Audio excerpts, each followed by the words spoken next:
2 years ago, Sandra Gordon was sitting at her desk at the American Academy of Orthopedic Surgeons, reading about war injuries and the people whose lives are impacted by them. Not only the service members and their families, but also the surgeons who treat them. The more I started thinking about the impact of art and how these kinds of war injuries and the impact of war might have on the art of wounded warriors, certainly the art of their family members and friends who have been impacted by those injuries, the art by trauma surgeons who take care of the troops. And I just thought, I wonder if we could tell this story through the art of those affected by war injuries. And then I thought, well, let's try it. The exhibit would be called Wounded in Action, and she asked for pieces created by military personnel, orthopedic surgeons, and civilians whose lives had been affected in some form by war and wartime injuries. The art in the exhibit depicts some of the most haunting aspects of war, from sculptures of limbless soldiers to photographs of stretchers and hospital beds. Audiences are confronted with the harsh realities of combat in a variety of artistic media. Yet the exhibit is not a one-note presentation of depressing images. The pictures would show adults, children, soldiers, and civilians walking with prosthetic limbs and returning to normal lives, remind us of the courage and strength displayed during wartime and the hope that is necessary to continue on. The latest U.S. Department of Defense report shows that over 12,000 U.S. service members in Afghanistan and nearly 32,000 U.S. service members in Iraq have been wounded in action.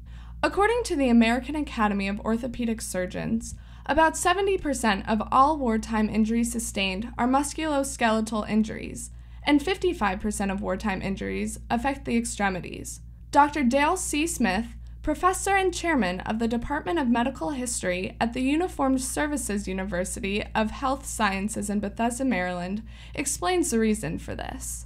The problem when you go to war is the arms and legs have to remain mobile and so exposed to enemy action. You hold your weapons, you move, and so the wounds of war tend to impact the extremities, the arms and legs, more heavily than the trunk. When the trunk is unprotected, there's frequently a higher mortality, but like the knights of old with their armor, we now have modern bullet-resistant vests that protect the trunk and abdomen. We have helmets to protect the head, but the arms and legs are still exposed and so are damaged. The American Academy of Orthopedic Surgeons reports that while the survival rate for injured soldiers in the Vietnam War was 76.4%, military and medical advancements have increased the survival rate today to 90.4%. Certainly, the advancements and progress of medical knowledge as a whole have contributed to the higher survival rate.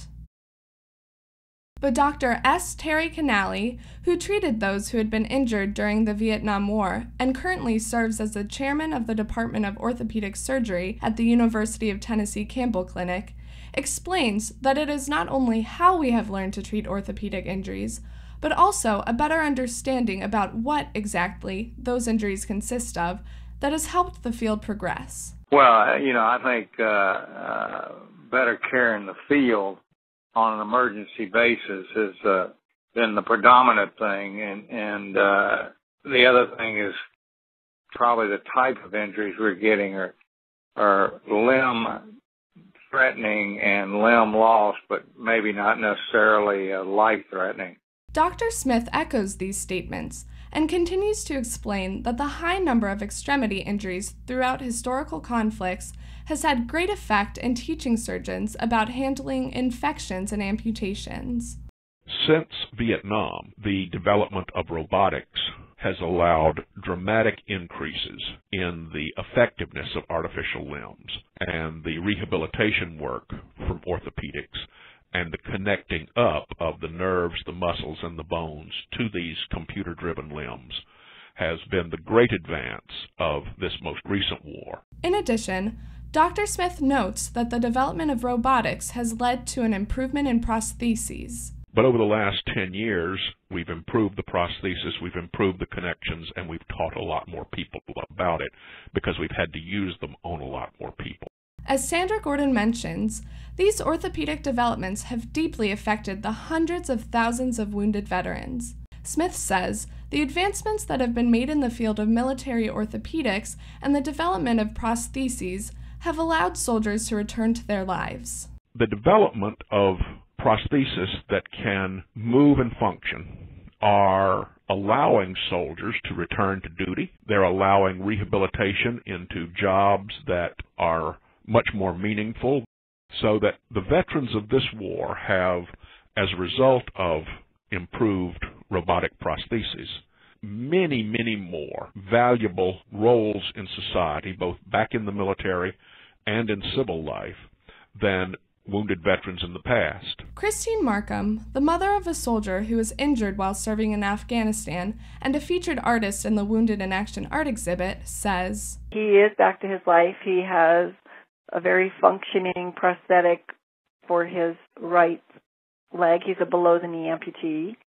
And he is able to do, I would say, most everything he always loved doing. He's definitely trying everything he loves and doing most of it. Is just at not quite the same level. But I think he's come to peace with it, and he's healthy, and he's alive, and we all recognize how important that is." Markham's piece, a mixed media book entitled One Sentence, is one of the many in the exhibit that takes us through the impact of wartime injuries and reminds us of all those working hard behind the scenes to help injured soldiers back to normal, productive lives. Gordon says the Wounded in Action art exhibit is a tribute to U.S. troops and the risks that they face every day, but it is also a tribute to the surgeons who treat them. But I don't think any of us ever realized the toll it takes on them, and how important it is to them that they really do a good job and that they really help people to come back and to live productive lives, to feel good about themselves. With over 100 emotionally charged pieces of art, the Wounded in Action art exhibit will be on display at the Chicago Cultural Center through August 31st, before continuing its tour through other cities in the United States. For more information about when the exhibit will be in a town near you, visit their website at woundedinactionart.org. For War News Radio, I'm Klara Aizupitis.